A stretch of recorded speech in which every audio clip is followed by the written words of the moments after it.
I was given a challenge from both my comment section and Discord server to break One With Nothing, a card historically known as the worst Magic the Gathering card of all time.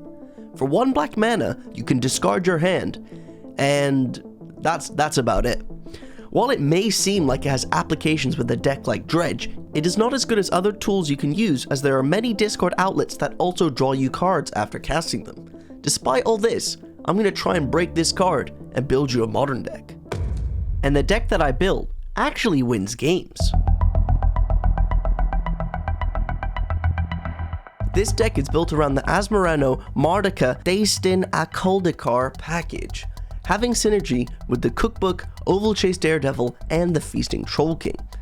These 4 cards work really well together. The Cookbook can be fetched by the Asmo after we discard a card, and the Cookbook lets us discard cards to create foods. The Oval Chase Daredevil is the perfect card to discard to the Cookbook. As we make a food, the Daredevil's in the graveyard, so it bounces back to our hand, so we can keep looping the discard to make more food. Feasting Troll King is the perfect payoff for all of these cards, as we can discard it, get a food, and then eventually discard enough cards so that we have 3 food tokens to sacrifice to bring the troll back from the graveyard to the battlefield. The rest of the deck is full of cards that want to be put into the graveyard, hoping to set up One With Nothings that we can discard our whole hand and not care because we want everything to be there. If that's not the case, then we have multiple baubles and street race so that we can cycle and preserve cards so that we can draw on the next upkeep, or in response to the One With Nothing so that we still have cards in hand. Our tournament starts off round 1 playing against a deck that could not only cast 1, not 2, but 3 Solitudes consistently in both of the games, so we swiftly lost the first round. To actually start the video, here in round 2, we have an amazing opening hand. Urza's Saga is a very powerful tool in this deck because we can make so many artifacts quickly and can make our constructs very big. The opponent starts off the game with an island and an Aether Vial, showing that the opponent's on Merfolk and we're about to shred with the Asmo. Asmo has a very powerful activated ability of sacrificing 2 food to make a creature deal 6 damage to itself, and as Merfolk typically doesn't play creature removal, we can make their life very awkward if they let the Cookbook onto the table. We draw Feasting Troll King, so we have to make a choice. Do we want to play the Urza's Saga or the Bloodghast? I decide to go with the Urza's Saga, and if they do have a Spreading Seas, then they've got us, because we really do need a Cookbook to set up this Asmo and to start discarding cards. Fortunately, the opponent just draws a card with the Silvergill Adept, plays their land, and passes back the turn, and we draw another Asmo. Here the plan is simple, we're just going to make a token with the Urza's Saga and also give us access to more mana because of Springleaf Drum now having a creature to tap. The opponent begins by playing a Mutavault and attacking in. I decide to make a construct and block because I want to force them to put their lords on the table, but they just let the trades go through. We find a Prized Amalgam, which is going to be great with his Cookbook that we fetch, but we're going to start off by using the Daredevil, getting the Asmo down, getting another Cookbook, and passing back the turn. On my end step, the opponent bounces the construct token with the Harbinger of the Tide. They untap, draw a card with Fiery Islet, and attack in. As it's a 2/2 and I want to force them to play their lords, I decide to block as we have an extra Asmo in hand, and the opponent instantly scoops the game. Going into boarding, I take out 2 clunky creatures and the Watery Grave because Watery Grave is so bad against Island Walk, and we want the Dark Blast and Shadow Spear as they're both great against creatures. For the second game, I decide to keep a risky hand as we're just looking to find a Street Wraith or Cookbook off the top so that we can cast the Asmo, and we can potentially pressure the opponent with life gain from Shadow Spear and Bloodghast. Our hand ended up developing quite poorly as the opponent turned one of our swamps into an island, meaning they had Island Walk and could just bash in every turn. Something to highlight though is I think I need to be way more aggressive with my mulligans to make cards like One With Nothing and discard outlets in the deck powerful. As you can see here, relying off the top of the deck is quite difficult, and it's much better to mulligan, shape the hand the way we need it, and work from there. Going into game 3, we have a very good opening hand with Cookbook, Asmo, and Urza's Saga. All we need to do is draw graveyard cards. We start off the game with the Cookbook, the Bauble, see an island off the top of their deck, pass and draw a land on their upkeep. The opponent starts off with a Relic of Progenitus, which is quite annoying, but we should be able to work around it with Asmo, Urza's Saga, and a potential draw from Peatland. Like a beast off the top, we find Bloodghast, which is the perfect card to draw here, and it shows why Cookbook is good with the classic Dredge cards. Now we can play our Asmo, get another Cookbook, play our Urza's Saga, trigger the Bloodghast, and then cast the Cookbook. Now the opponent did have a Force of Negation for the Cookbook, but that's no worry because we still have one on the table. The opponent has a very good follow-up using Tideshaper to destroy the Urza's Saga and exiling it with the Relic of Progenitus. Now I'm going to make a massive punt here. We top deck Takenuma, and somehow I accidentally play a land without noticing. So I then decide to attack it with my Asmo and my Bloodghast, thinking if the opponent blocked, I would be able to get it back.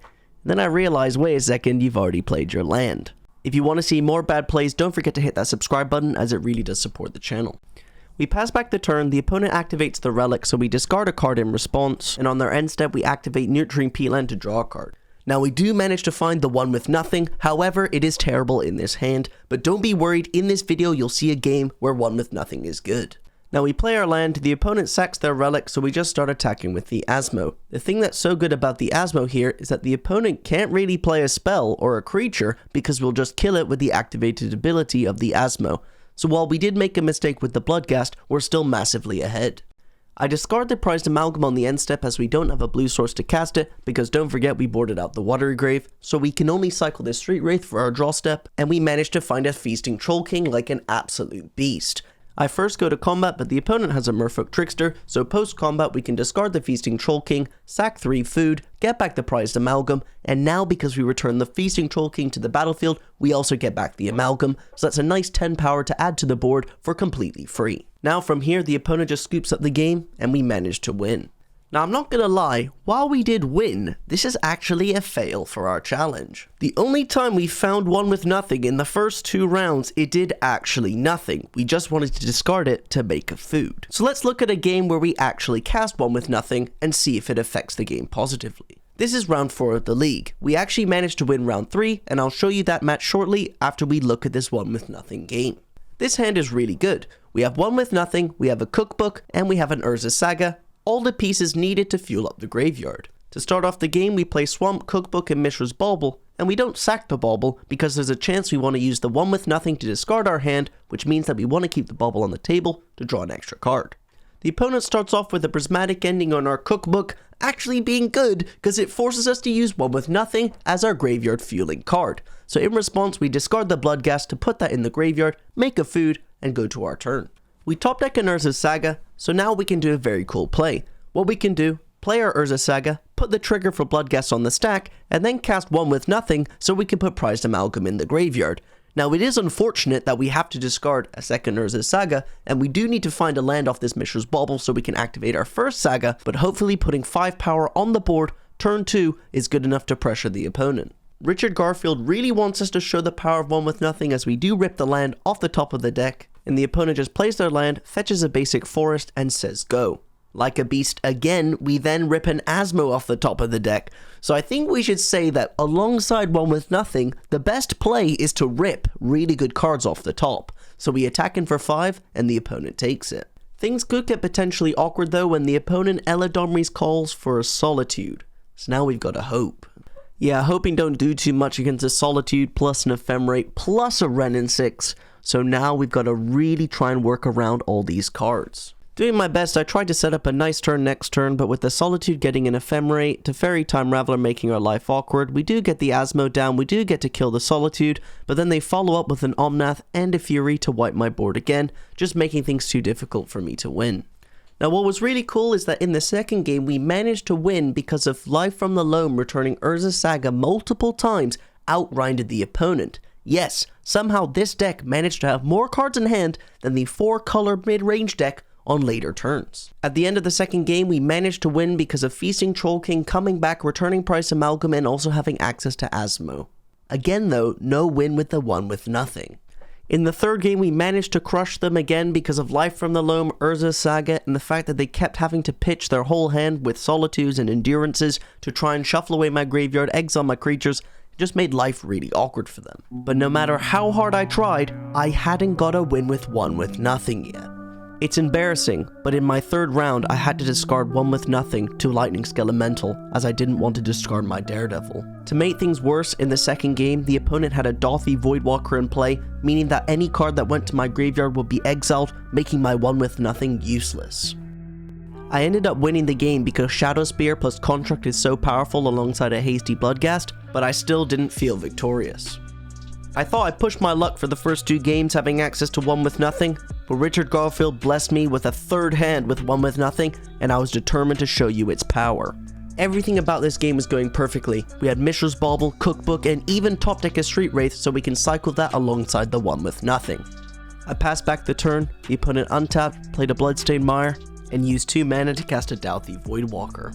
With no removal for the Dauthi, it's disgusting for me to say this, but I won the game because of Feasting Troll King. When I thought it was all over, Richard Garfield did something to the Magic Online code, which blessed me with this hand. Yes, for Game 2, in the final round of this league, we can finally display the power of one with nothing. As I quickly screenshotted to get my Twitter clout, I was ready to use this hand. Now, you didn't see Game 1, but the opponent's playing a red-white Blood Moon deck. So we lost Game 1 because of Blood Moon, and I decided that I'm going to be as patient as possible with this one with nothing because I know they have little interaction from my deck. Now, the opponent starts off with the plains. We do draw a land, which is perfect. They follow up with a land, do nothing. We find another card that wants to be in the graveyard, and after they follow up with a Fable, we find a Dark Blast. It's now time to cycle 2 Street Wraiths, hold priority, and one with nothing in response. Then we can actually dredge the Dark Blast, try and find something like a Bloodghast, and draw an extra card. Yeah, we actually whiffed on a dredge 3 and a draw step, which is quite unfortunate. So now what we've got to do is pass, use this Dark Blast, maybe dredge, maybe take a draw step, we'll see what they do. The opponent actually doesn't discard any cards to the Fable and uses 2 mana to You gotta be f***ing kidding me. I think now it's easy to see why this card is historically clowned on as being the worst card ever. It's very hard to build around and very easily hated.